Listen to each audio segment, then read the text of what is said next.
আসসালামু আলাইকুম সুপ্রিয় দর্শক, আপনাদের ভালোবাসা আসলাম অসহায়দের কাছে। আমরা শুনবো তার জীবন কাহিনী। আসসালামু আলাইকুম। ওয়ালাইকুম আসসালাম। হ্যাঁ আপু, কেমন আছো? আলহামদুলিল্লাহ ভালো আছি, আপনি কেমন আছেন? আল্লাহ তাআলা খুবই ভালো রাখছে। তোমার নামটা যেন কি? আমার নাম মুসাম্মদ লিজা। লিজা। তোমার ফ্যামিলিতে জন কে কে আছেন? আমার ফ্যামিলিতে আছে মা, ছোট দুইটা বোন। আচ্ছা, তোমার হোম ডিস্ট্রিক্ট কোথায়?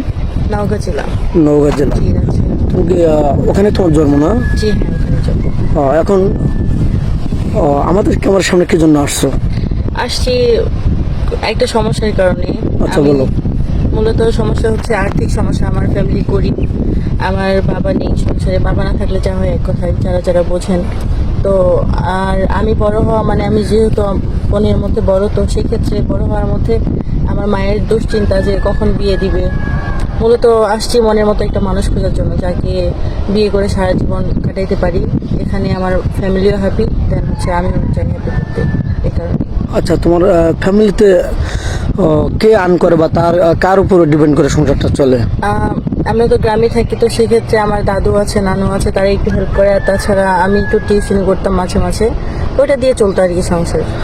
আচ্ছা, যাই হোক, তোমার চেহারা কাটিং অনেক সুন্দর, অনেক ভালো। তুমি নিয়ে মুসলমান, তুমি নামাজ কালামও পড়া হয় যতটুকু আমি তোমাকে চিনি। তো কি ধরনের ছেলে চাচ্ছ? তোমার বয়স কতটা জানো?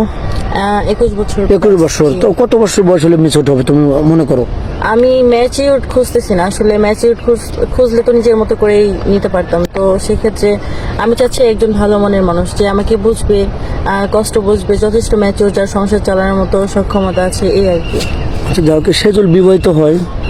সে বিবাহিত হলে আমার কোনো আপত্তি নাই, কারণ সে যদি চালাইতে পারে, সে যদি আমাকে ভালো রাখতে পারে, তাহলে আমার কিসের আপত্তি। এখন কি তোমার যৌথ ফ্যামিলি ভালো লাগে না সিঙ্গেল ফ্যামিলি?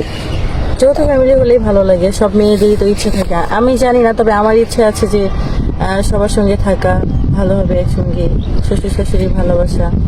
হ্যাঁ, আচ্ছা। এখন বাকিটা আল্লাহর ইচ্ছে। কোনো প্রবাসী ভাই তোমাকে বিয়ে করে বাংলাদেশে রেখে গেলেন, তার শ্বশুর শাশুড়ি তোমার দায়িত্বে থুয়ে গেলেন, বা সংসারের হাল তোমারও ছেড়ে দিলেন, তো তুমি কি শ্বশুরের সাথে খারাপ ব্যবহার করবে বা তাদের ভাত দেবে না, এরকম কোন কষ্ট দেয়? না, কারণ আমি গ্রামের মেয়ে, আমি বুঝি কিভাবে সংসার আগলায় রাখতে হয়। চেষ্টা করি বোঝার, জানি না কতটুকু পারবো, তবে ইনশাল্লাহ চেষ্টা করবো। দেখেন, এক কথায় গোবরে পদ্ম ফুল, আর যদি কোনো অ্যাপালিটি টাকা পয়সা থাকতো তাহলে ভালো একটা ঘরে বিয়ে শাদী হতো। মেয়েটা 5 ফিট 8 ইঞ্চি, অনেক উচ্চতা, টাকা পয়সা থাকলে আর্মির চাকরি বা পুলিশের চাকরি হতো, কিন্তু টাকা পয়সা নাই বিদায় এটা হয়নি। কি ইচ্ছে ছিল ভাইয়া, কিন্তু ইচ্ছা ছিল, কিন্তু তার হয়নি, আশাটা পূরণ হয়নি। কোনো ভাই বিয়ে করে যদি আর আশা পূরণ করতে চান, হয়তো পুলিশ না হোক, ডাক্তার নার্স টার্স সব বানাতে পারবেন। ও আবার কলেজে ভর্তি হবে যদি আপনারা পড়াতে চান। তো যাই হোক, কোনো প্রবাসী ভাই বিয়ের সাথে করলে সে বিয়ে বসবে এবং আপনাদের সাথে বাইরে চলে যাবে। যদি বাইরে নিয়ে আপনি বাইরে রাখতে